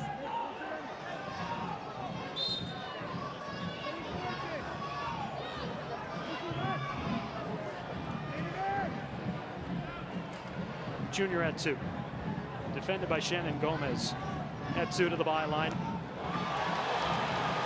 be a corner, which is only the second of the night coming up here for Pittsburgh. Question is, can they make something happen off They this go corner? quickly, catching SAFC off guard. Low shot attempt from Danny Griffin, never got all the way through. Everybody was getting ready to settle in for a corner, and Pittsburgh was just going right to the house. I think that's exactly what they should have done. They almost had it. Atu's cross block lands to PC. Azakar again looking upfield. Dillon volleying it forward. Ordonez. Canardo Forbes. Brush off, slips past Carter Manley, and then switches the play beautifully. It's exactly what you want to see from them in that moment. A quick switch. Great composure on the ball there from Forbes. Biasi, Obregon. Ibarra. Danny Griffin, edge of the box. The turn, Forbes. Touch back out, Biasi! It's a low strike. And it lands to Jordan Farr. It's Danny Griffin, beg your pardon, in that last attempt. Easily collected there by Jordan Farr, taking a breather there. Again, how are they going to get through these final 5-6 minutes? Well, these matches against Pittsburgh have been marked by late goals. We mentioned 2 years ago it was Alex Dixon in the 90th minute getting the equalizer for Pittsburgh to walk out 1-1 here in San Antonio. And then last year it was Carter Manley in the 86th minute scoring the only goal of the match. 1-0 San Antonio as we cross now into the 87th minute here tonight. Still looking for that first one. Who needs a hydration break when someone can just cramp every 5 minutes, you know? Get a little water break going. And we'll add to the extended time here at the end of the second half, where it didn't look like much was going to be added, but every little stoppage here, a minute or two will get put on. But I mean, still in the grand scheme of things, other than the 4 substitute windows we've had here in the second half, it's been minimal stoppages on both sides.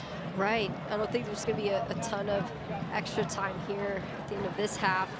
And, you know, you got to hand it to Juan Carlos Azócar, who came in for Connor Maloney, because he had no time to warm up. He just got off the bench and went right in, and doesn't seem to have missed a beat here. Again, it's so hot without a ton of, you know, hydration breaks. Cramping happens. It's inevitable, it seems. Azócar. Zuhair. Louache.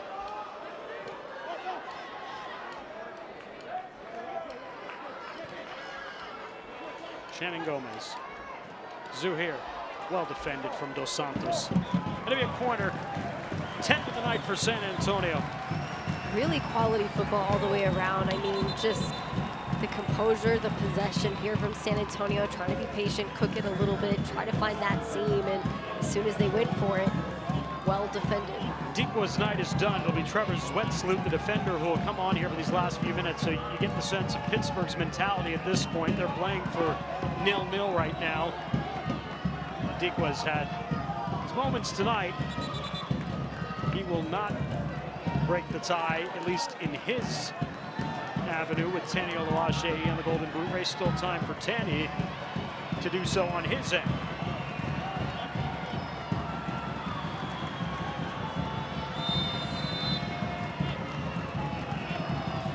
Zuhair. And again, that was better. Forced Jamali Wade to backpedal toward that back post to get a hand on it and knock it aside. He may have landed awkwardly on his right ankle too. Hobbled a bit as he got back up. He has really kept Pittsburgh in this game on multiple occasions. Hate to see him coddling that right knee there. Seems to be okay as he walks it off. But Some epic saves from him tonight.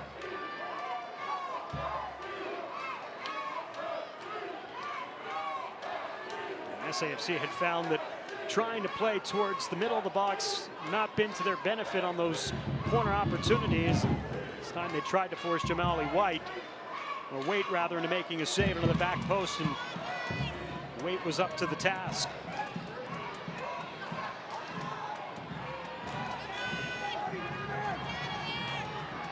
It's a hard tackle there from Shannon Gomez.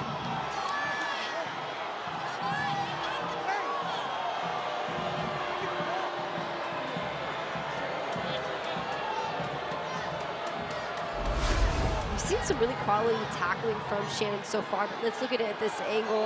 You can tell he was going for the ball, but clearly got the ankles there. And Junior too. So Shannon into the books here in the 90th minute. Zetu will need a moment.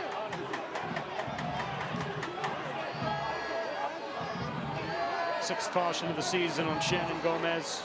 We'll see 4 minutes added time at the end of the half. So minimal time at that.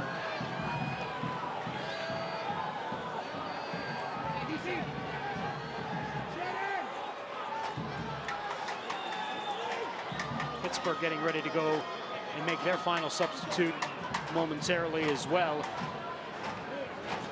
Danny Rovira is going to come on, it appears, for Junior Etu.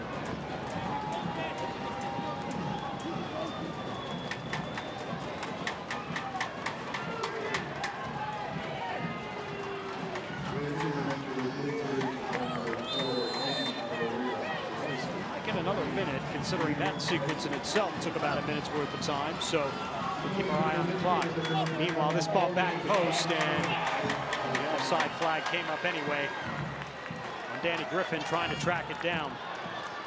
The way Pittsburgh set up on that one, it looked very promising, like a very promising set piece. And just a stalemate match here.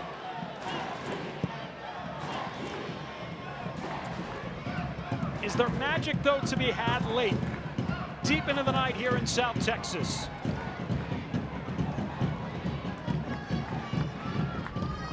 The amount of subs that Pittsburgh has made, and with who they've brought on the field, like you said, Dan, it's looking like a very defensive approach. You get the sense it would be from the home side if that magic were to happen, but any mistake could certainly turn into something special.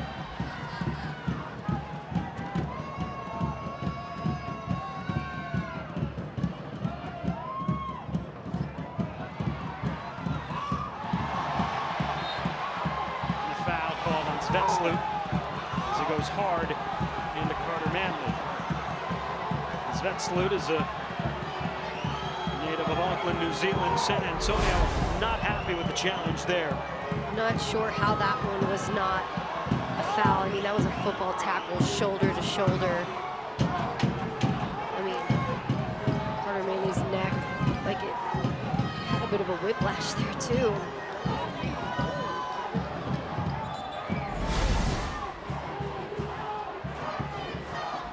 After the fact as well. So much wrong there with that call.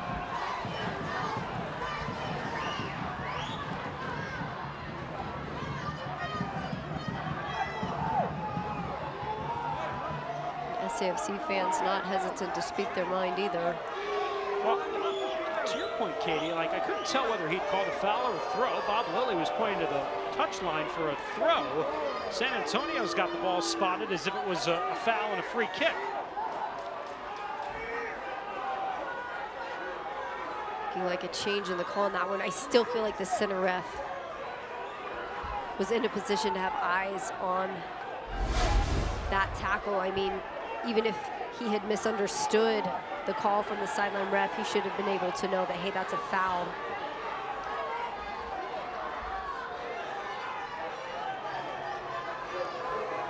For me, that's potentially in the red card zone as well, just because it was so far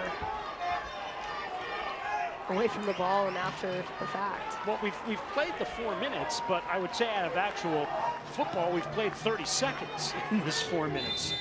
Right. So there might be another 4 minutes coming up here. We'll have to wait and see.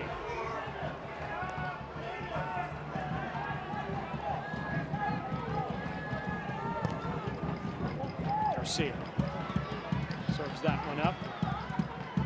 Clearance made. Ibarra upfield. Canardo Forbes. Search out Obregon. PC driving it back up. Ordonez has been busy tonight. And Bialsi.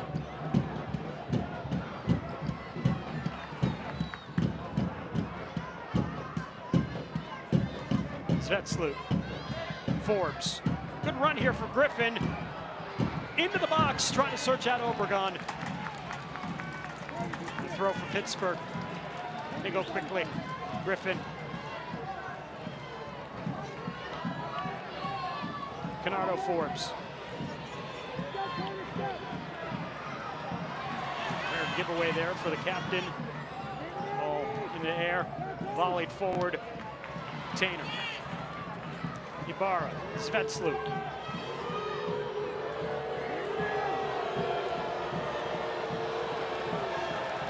Dispossessed. Great read there from Asokar. Dylan just a giveaway there on that side, but San Antonio FC will earn the free kick. I know the intensity level is rising here, but they really need to keep that ball on the ground and in possession. So much back and forth. Not a ton happening for either team when it's in the air.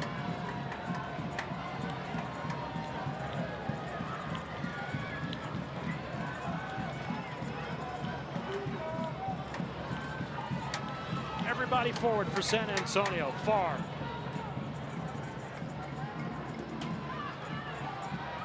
Ball won by Pittsburgh. Ibarra, Canardo Forbes, Danny Griffin. And a battle between the two top clubs in USL Championship will end in a 0-0 stalemate here tonight at Toyota Field. Mentor and pupil Bob Lilly and Alan Marcina with a handshake and a hard-fought battle between these two clubs tonight, but nothing to show for it, and a clean sheet to both sides. The 13th of the season for Pittsburgh and the 7th for San Antonio FC. Right, and if these two teams do happen to meet up in the playoffs, looks like it's going to be a whole nother story for these guys. I mean, quality stuff, both sides of the ball for both teams. The ultimate chess match here tonight. And a well-played match on both sides. San Antonio FC, though, a second consecutive 0-0 draw. It makes it 5 straight halves without a goal for the highest scoring attack in USL Championship. But a point nonetheless. We'll see what happens in Sacramento coming up later tonight to see where SAFC sits going into week 26. Tonight, we end level 0-0. Wednesday night, San Antonio gets back at it. Katie and I on the call, SAFC and RGB in a Copa Tejo showdown, 7 o'clock right here on Bally Sports. For Katie Goodman and our entire crew, I'm Dan Weiss saying so long. 0-0 SAFC and Pittsburgh Riverhounds. This has been a presentation of USL Championship and Spurs Sports and Entertainment. Have a great night, everybody.